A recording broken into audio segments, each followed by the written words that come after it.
गायत्री महामंत्र एक बार मेरे साथ दोहराओ।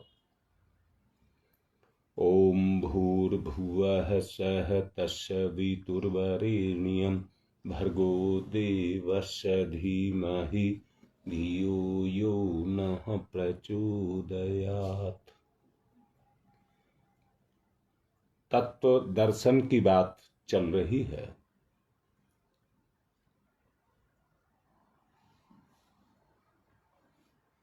तत्व दर्शन में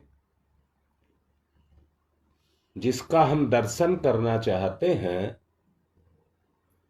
जब तक वो क्षमताएं हमारे अंदर पैदा नहीं होंगी जिनसे हम दर्शन कर सकें, तो सोचने की बात है कैसे दर्शन कर सकते हैं। हम संसार को इसलिए देखते हैं कि उसके देखने की क्षमता हमारे अंदर है, इसलिए हमें संसार दिखता है। मैं फिर से कहता हूं, क्या आंख का अंधा व्यक्ति संसार में रहकर के संसार को नहीं देखता? अरे उसे प्रकृति नहीं दिखाई देती होगी, साकार जो प्रकृति है वो दिखाई नहीं देती होगी, पर कल्पना से तो उसको भी देखने की कोशिश करता होगा। हाँ योगेश, उसी क्षमता की बात कर रहा हूं।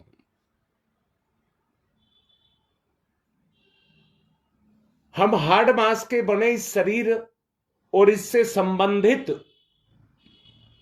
जितनी भी क्रिया और प्रतिक्रिया हैं उनको हम जानते हैं। आत्मा से संबंधित को नहीं जानते। काश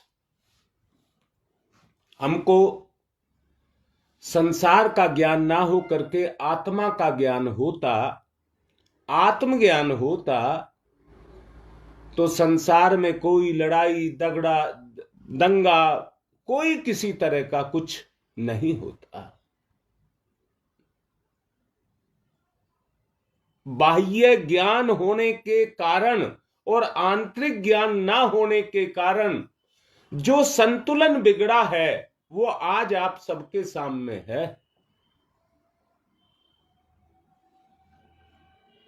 अगर इस संतुलन को संवारना है तो केवल एक ही चीज है।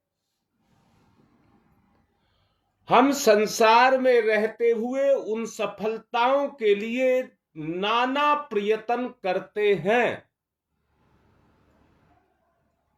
जो संसार में प्रयत्नशील रहने के कारण हमको मिलती हैं।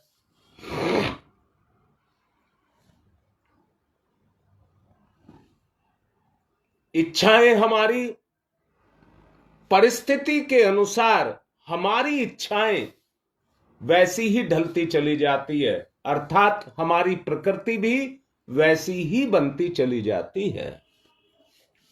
और वैसी बन जाने के कारण हम परिस्थितियों के अधीन हो जाते हैं। जैसा करते हैं उनके परिणाम पैदा हो जाते हैं और वो परिस्थिति बन करके आकर के हमारी चेतना को घेर लेते हैं।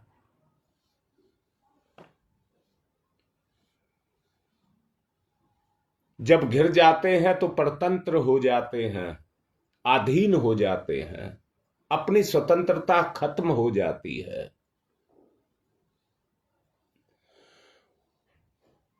उद्योग करने पर भी जो अभिष्ट लाभ हम चाहते हैं वो अभिष्ट लाभ हमको नहीं मिलता,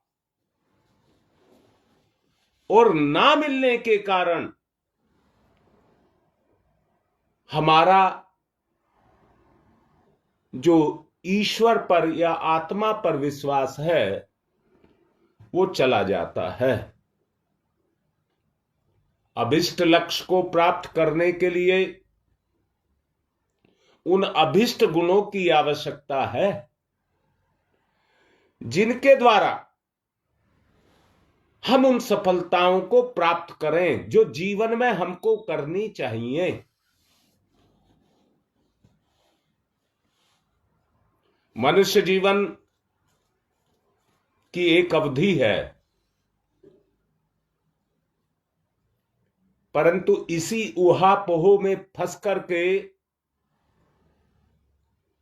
व्यक्ति अपनी उस सच्चाई से अलग हट जाता है और सांसारिक मोह माया में लिप्त हो जाता है। अगर सचमुच विचार करें तो विचार करने के बाद अपनी स्वतंत्रता दो चीज पर टिकी हुई है, इन्हीं दो चीज पर टिकी हुई है। ऐसी शक्ति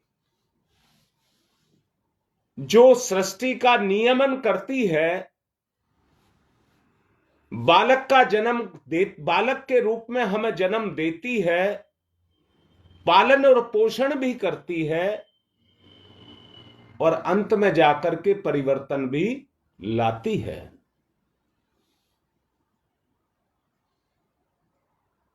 ये कोई एक सामान्य संयोग नहीं है, परंतु सृष्टि का एक क्रम है जो संसार में गतिशील है। संसार में गतिशील होने के कारण, क्यों कहां पर है? संसार में। और संसार में गतिशील होने के कारण ये चेतना उसी के प्रपंचों में जाकर के फंस करके रह जाती है। उन्हीं के प्रपंचों में जाकर के फंस करके रह जाती है, परंतु जो सही उद्देश्य लेकर के आई,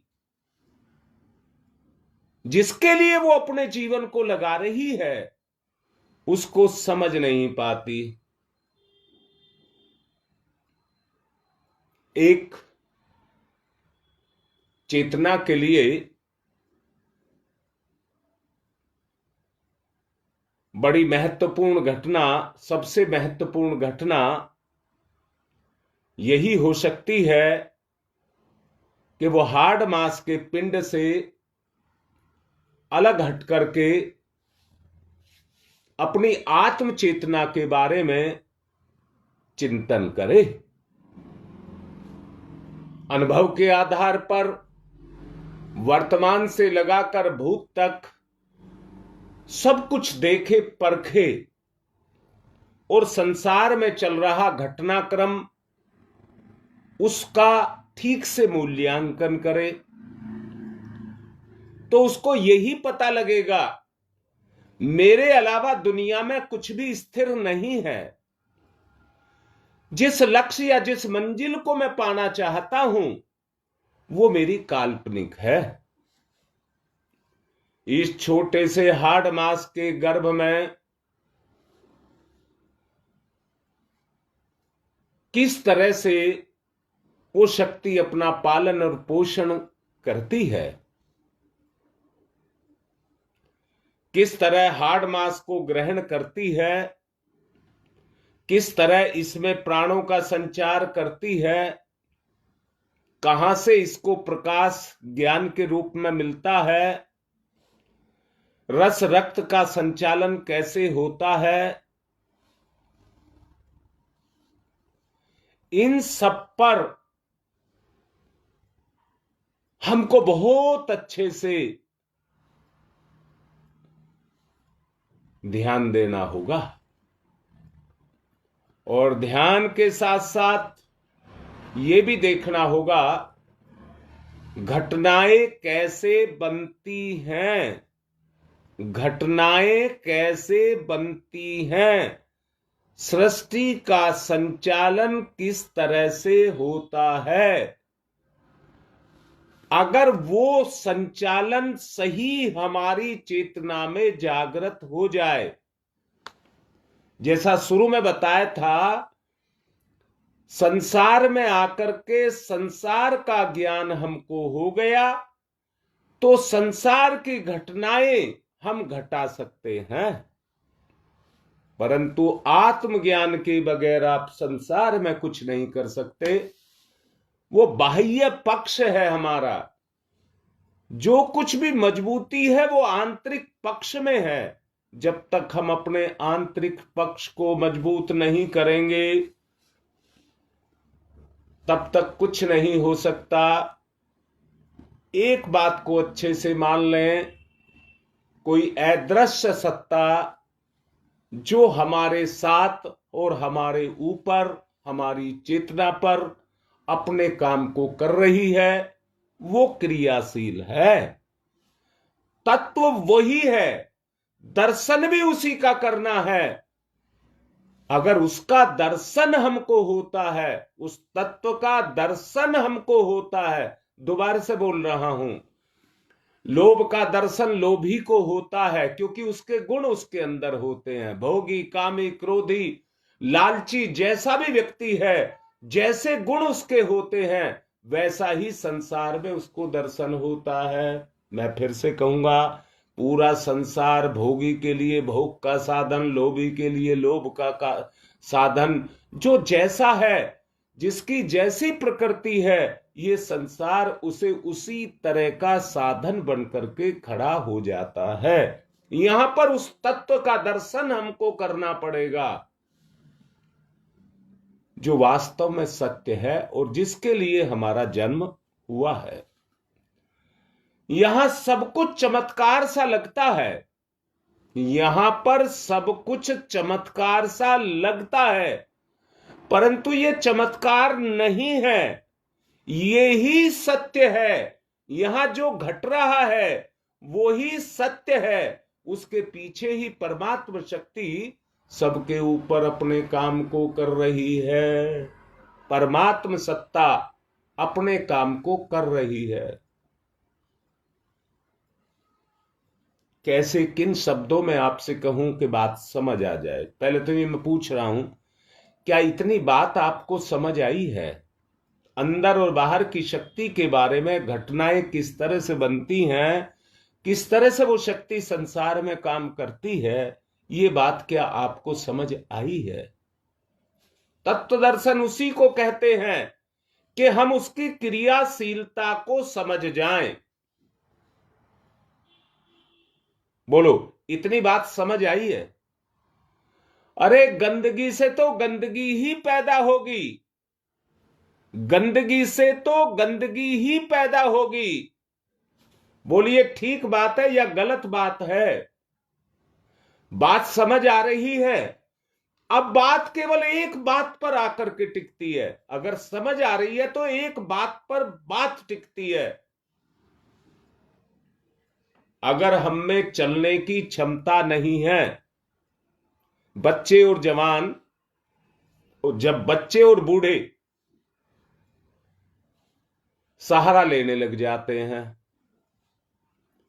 बच्चा तो धीरे धीरे धीरे करके सहारा छोड़ने लग जाता है, जवान होने लग जाता है, पर बूढ़ा व्यक्ति धीरे धीरे गिरता चला जाता है और एक स्थिति ऐसी आ जाती है जब खुद अपना सहारा नहीं रहता, खुद ही अपना सहारा नहीं रहता, वो मोहताज हो जाता है, दूसरों पर निर्भर हो जाता है।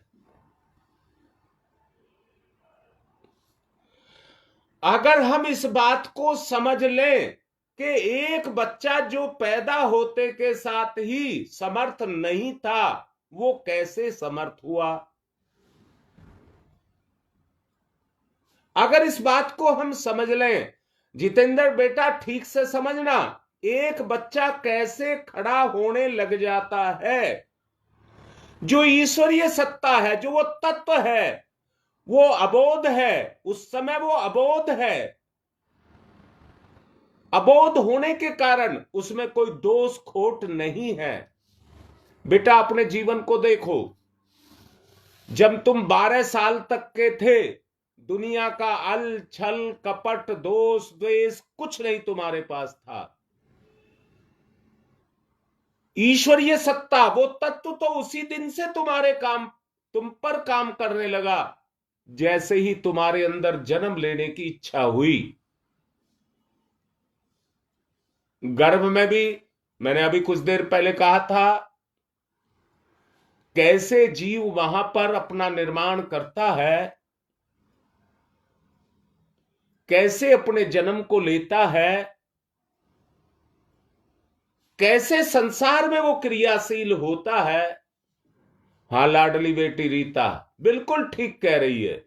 ईश्वरीय गुणों से, ईश्वरीय गुणों से, वो ईश्वरीय गुण तुम्हारे अंदर, मैं फिर से कहता हूं, अरे लाड करके कह रहा हूं, क्या कह रहा हूं, उनके अंदर वो विकार, हां वो विकार, जैसे जन्म हुआ वो विकार उनके अंदर प्रवेश करने लगे। गुरुदेव ने जो संस्कार की व्यवस्था बनाई है वो इसलिए ही बनाई है कि उन बुराइयों का प्रवेश आपकी चेतना में ना हो, वो अंदर की शक्तियां जागृत हो जाए। गर्भ से ही उस काम को करना शुरू कर दिया। बोलो कैसी बात समझ आ रही है। अगर हम अपने आप को सुरक्षित रखना चाहते हैं तो ईश्वरीय गुणों से हमें जुड़ना होगा। और जुड़ने के लिए जब तक इन तथ्यों को, मूल्यों को नहीं समझेंगे कि प्रकृति में परमात्मा की चेतना किस तरह से अपने कार्य को कर रही है, तब तक उस चेतना को अपनी चेतना पर कार्य नहीं करा सकते, अर्थात अपनी चेतना में उन गुणों को नहीं जगा सकते। बोलो इतनी बात समझ आ रही है, नहीं आ रही? तत्व दर्शन तो आपको तभी होगा जब आप तत्व के साथ जुड़ेंगे। बेटा ये एक ऐसी प्रक्रिया है जिसको आंख से नहीं देखा जा सकता। ये ऐसी प्रक्रिया है जिसको इन आंखों से नहीं देखा जा सकता। अच्छा मैं एक बात पूछता हूं, एक शब्द पिछले दिनों मैंने उस पर बोला था, काफी बोला था, उसको कहते हैं विश्वास। संसार में आपने जो देख लिया उसको देख करके विश्वास जगता है, नहीं जगता है?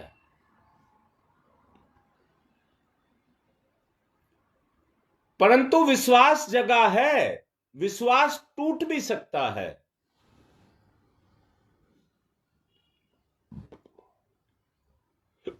कैसे टूटेगा? जब विश्वास के विपरीत कोई कर्म होगा। जब विश्वास के विपरीत कोई कर्म होगा, किसी ने बड़ा आपका सम्मान किया, सम्मान करने से आपका लगाव उसके साथ जुड़ेगा, और जितना लगाव जुड़ेगा, जब तक वो सम्मान चलता रहेगा लगाव जुड़ता रहेगा। अगर गलती से कहीं अपमान आ गया तो सारा का सारा लगाव, सारी की सारी मेहनत एक सेकंड में खत्म हो जाएगी। परंतु दूसरी बात कह रहा हूं, अगर आपका संस्कार जग गया, चेतना में वो गुण जग गया, हां बेटा योगेश यही बात है, उसमें स्थायित्व आ जाएगा। अगर आपका संस्कार जग गया, आप उसको, व्यक्ति को छोड़ सकते हैं परंतु अपने गुण को नहीं छोड़ेंगे।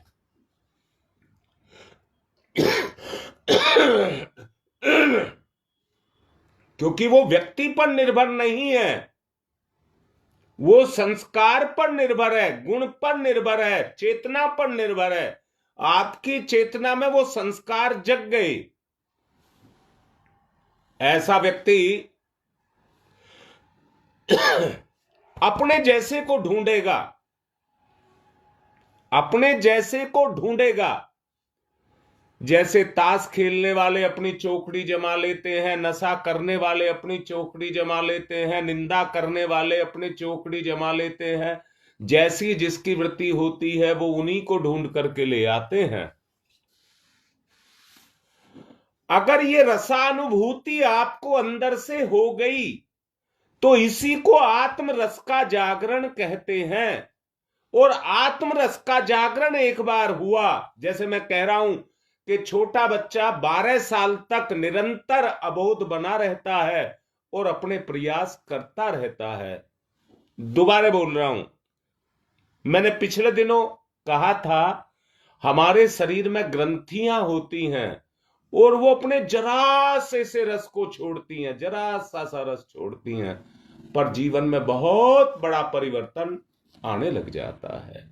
छोटे बच्चे जो अल्लड़ होते हैं, जैसे ही उनकी ग्रंथियां अंदर से उनके हार्मोन्स जगते हैं, हार्मोन्स जगते हैं, तो हार्मोन्स के जगते के साथ ही उनकी जो शारीरिक अवस्था है, लड़की है लड़का है, उनके हार्मोन्स उनमें उसी तरह के गुण, लड़की शर्मीली हो जाएगी और लड़का उसमें बहादुरी का गुण आएगा, बहादुरी का गुण आएगा।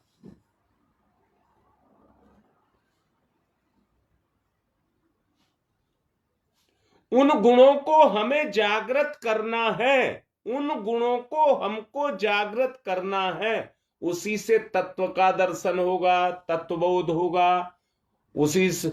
और मैं फिर से कहूंगा, आत्मबोध के बगैर, एक शब्द मैं कह दूं, आत्मबोध के बगैर संसार में आप उस तत्व को नहीं प्राप्त कर सकते।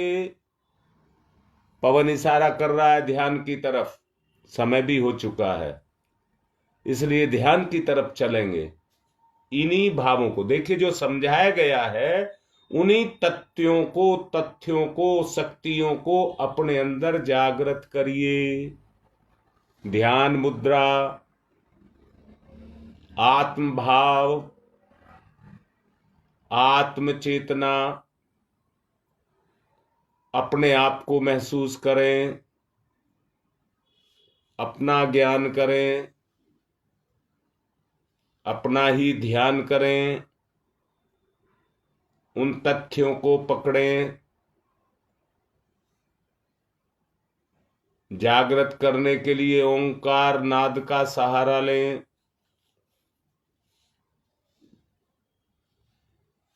मैंने पिछले दिनों कहा था, बगैर प्रेरणा के गति नहीं है।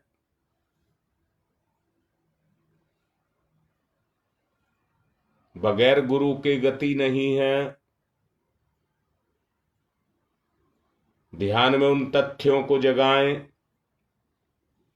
गहरी लंबी श्वास। ओ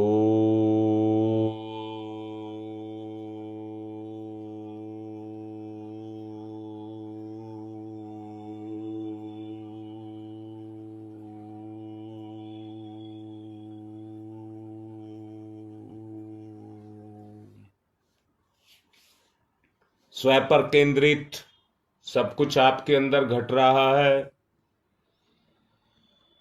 ओ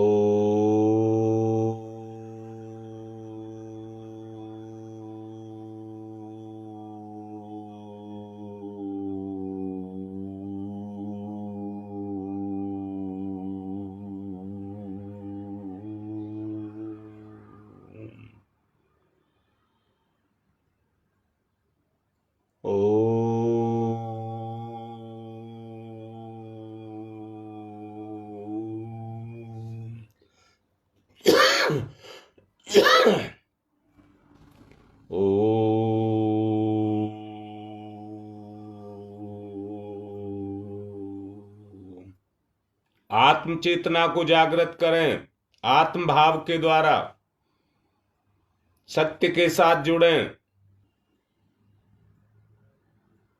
ओ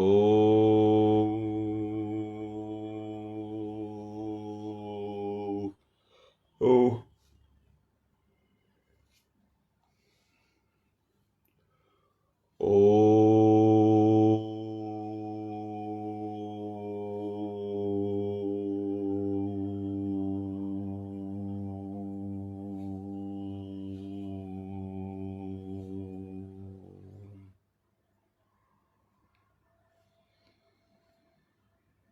ओ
आत्म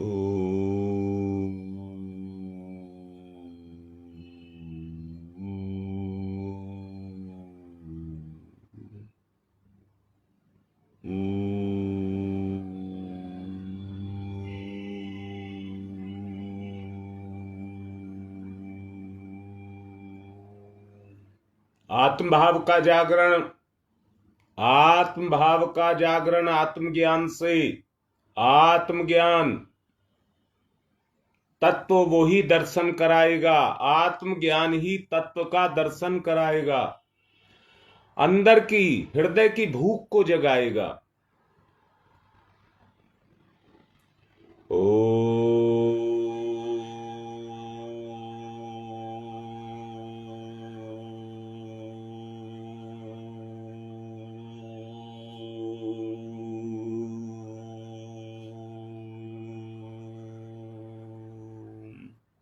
सब कुछ घटता हुआ देखें, दर्शन करें, सब कुछ घटता देखें अपने जीवन में, दर्शन करें। ओ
बेटा, कह करके कह रहा हूं, आत्म विश्लेषण करें। अमरता और स्वतंत्रता, अमरता और स्वतंत्रता पर विचार करें। अमरता और स्वतंत्रता पर विचार करें। गहन चिंतन, अमरता और स्वतंत्रता दोनों पर विचार करें, किसी पर नहीं। मैं कैसे अमर हो सकता हूं और मैं कैसे स्वतंत्र हूं, बस दो चीज पर विचार करें। ये दो ही तथ्य हैं, दो में ही बंधा है। अब कौन सा सही है उसे पकड़ें। ओ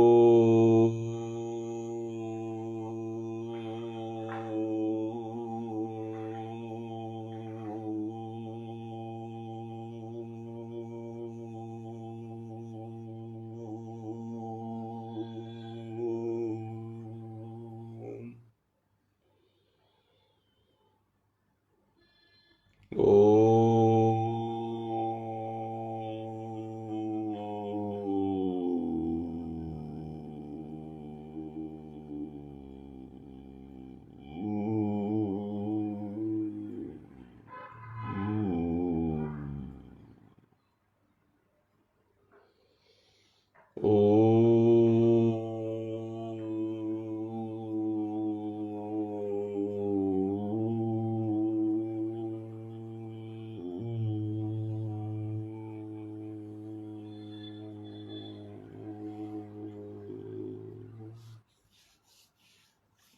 उस शक्ति को ढूंढिए जो आपके अंदर है, उसे ओंकार से जागृत करें, ढूंढिए और जागृत करिए।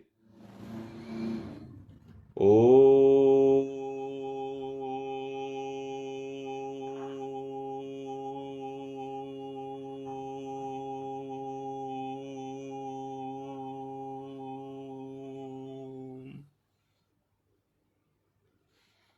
ओ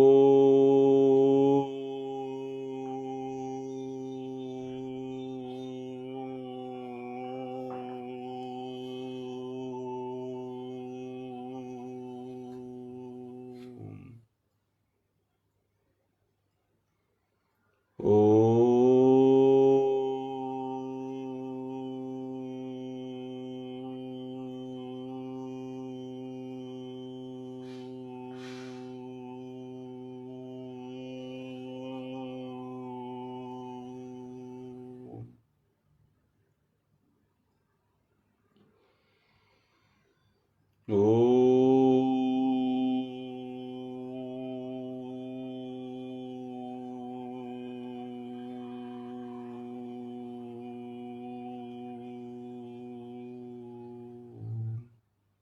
प्रपंचों की तरफ ना जाएं, घटना को सामान्य ना समझें।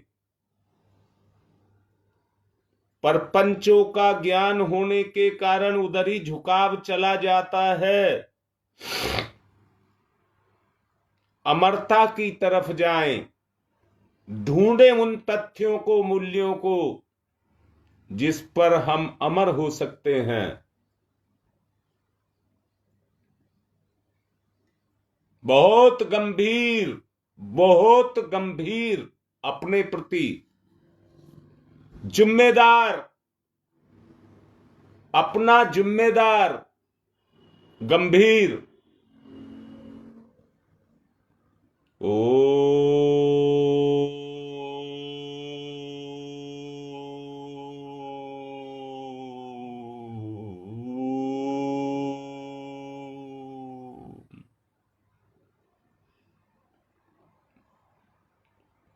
ओ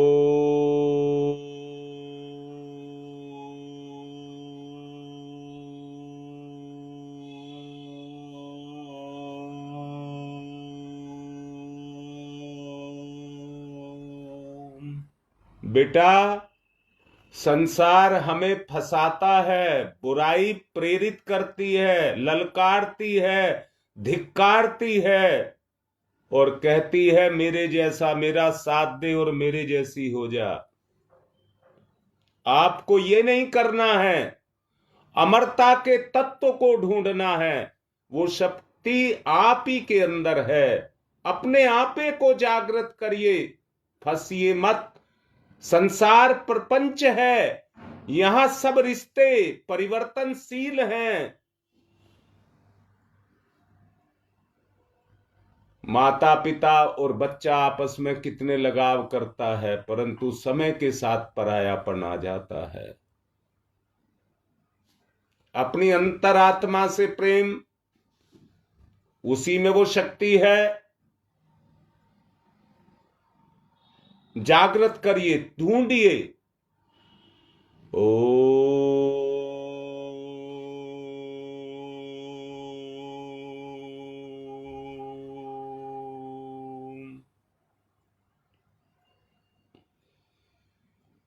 ओ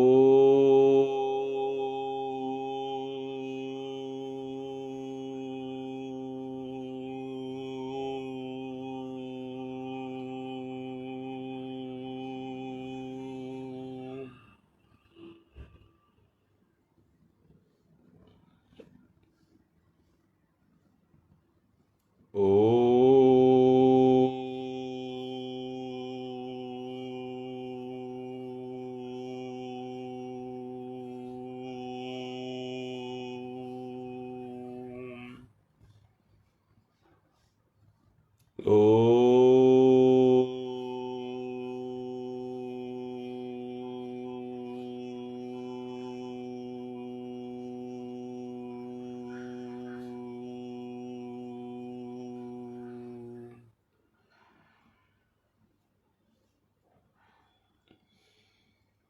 ओ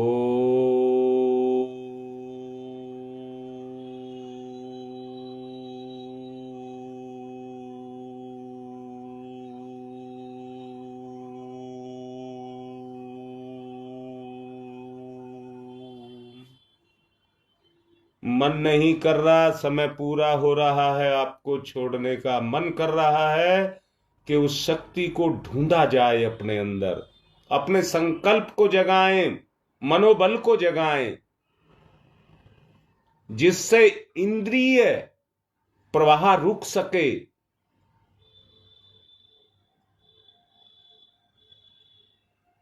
भोजन से रक्त रस बनता है, रस से रक्त बनता है, रक्त से मांस बनता है।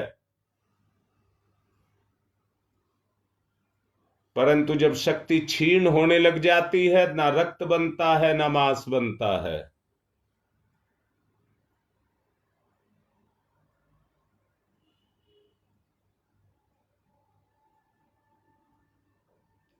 विचार को गंवाइए मत, उसे ज्ञान बनाइए, शक्ति बनाइए, उसको ज्ञान बनाइए और ज्ञान से शक्ति को जगाइए।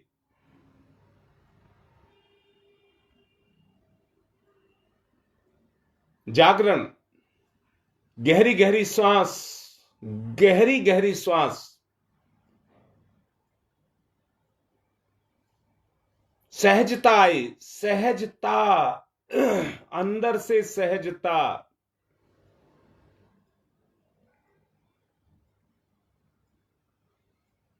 सांस में एक मिठास महसूस हो, अंदर ही अंदर एक मिठास, सहजता, एक शीतलता, अपनापन, वो जगाइए।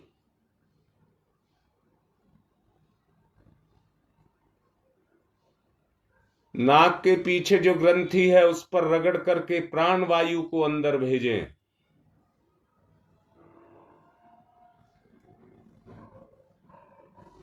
ओ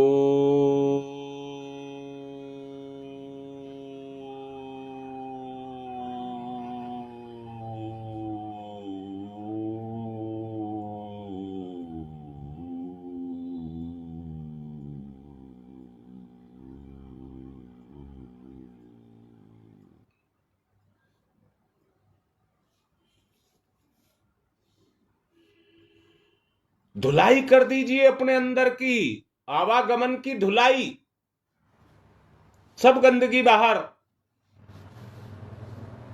ओ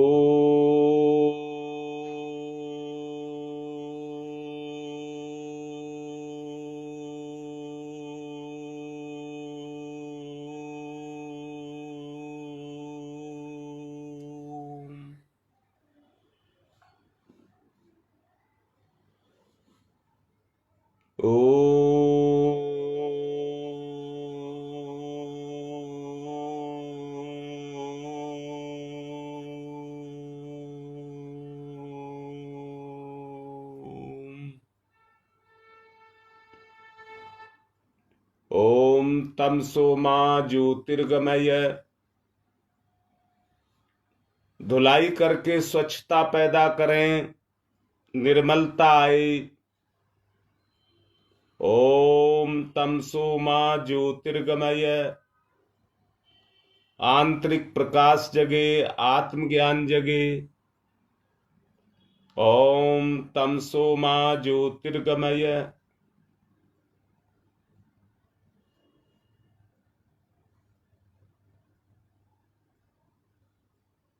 असतो मा सद्गमय। अंदर ही अंदर की यात्रा करें। असतो मा सद्गमय।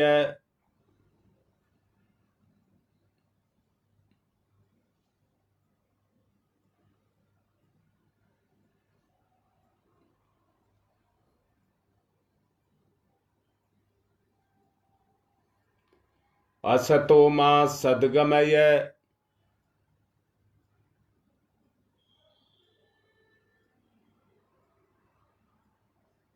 असतो मां सद्गमय, आत्मा के साथ, आत्मज्ञान के साथ चलिए। मृत्योर्मामृतम गमयः, मृत्योर्मामृतम गमयः,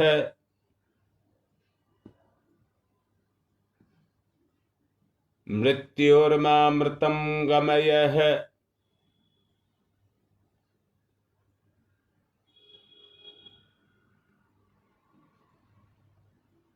मृत्योर्मामृतम गमयः। तमसो मा तमसो मा तमसो मा ज्योतिर्गमय ज्योतिर्गमय ज्योतिर्गमय।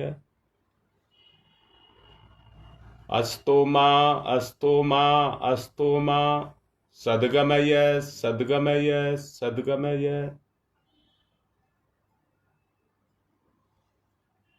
मृत्योर्मा मृत्योर्मा मृत्योर्मा अमृतम गमय अमृतम गमय अमृतम गमय। तमसो मा ज्योतिर्गमय अस्तो मा सद्गमय मृत्योर्मा अमृतम गमय।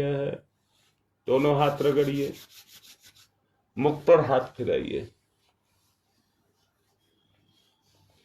सारे प्रमाद को जो सांसारिकता के रूप में हमारे ऊपर छाया हुआ है उसको उतार दें, उसको ना रहने दें। स्वच्छता, अंदर की पवित्रता जागृत हो जाए।